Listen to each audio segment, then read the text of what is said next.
What we are is what's in here. And the rest? It's useless. Dead meat.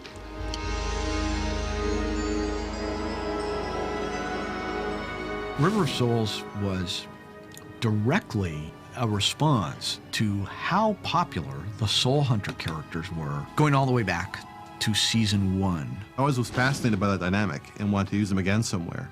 And River of Souls was a good opportunity to explore that dynamic in more detail. Our order does not harm others unless it is necessary. It damages the soul. Martin Sheen came to us initially to play the archaeologist and called up and said, look, why don't I play the Soul Hunter? We said, you know, there's lots of prosthetics involved in here. You're really going to have a whole different look to yourself. He said, I'm fine with that. Let's go out and let's do it. I don't believe he'd ever played an alien, and that was a real new experience for him. And so we had a lot of fun with him in terms of that. Wow, working with Martin Sheen was such a thrill for me. I mean, I've been a fan of his forever. He really seemed to be relishing the role. In case you hadn't noticed, we're in the middle of a situation here. So why don't you go chase an ambulance somewhere and let me get back to my business? I wanted Tracy to have a chance to really come to the forefront on River of Souls. She's a strong-willed person. She and I got along very, very well. And she liked the challenge of anything I could throw at her. River of Souls is the first time that Captain Lockley really gets to fly solo with no President Sheridan there and no safety net, so the buck stops at her desk. I want an organized search of every level, starting with the empty quarters. Check every air duct, crawl space, and sub-level we've got. Janet has always been our good luck symbol, if you will, for the show.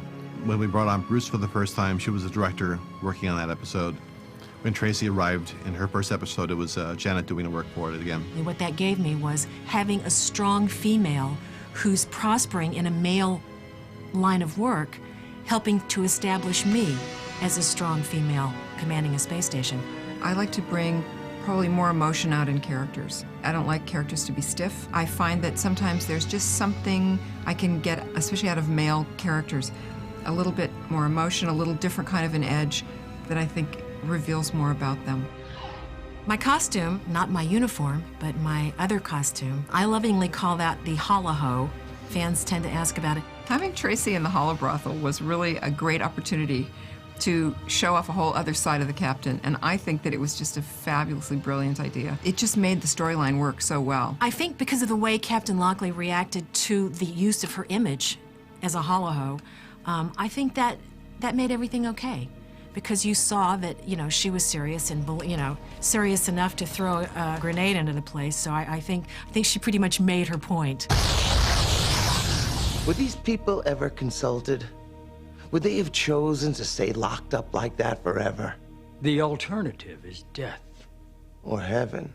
One of the great things about Joe's writing is that, you know, he'll present a question, and he doesn't necessarily give you the answer, but he makes you think. If they're correct, and they're preserving souls, they're doing a good thing if you don't believe in an afterlife.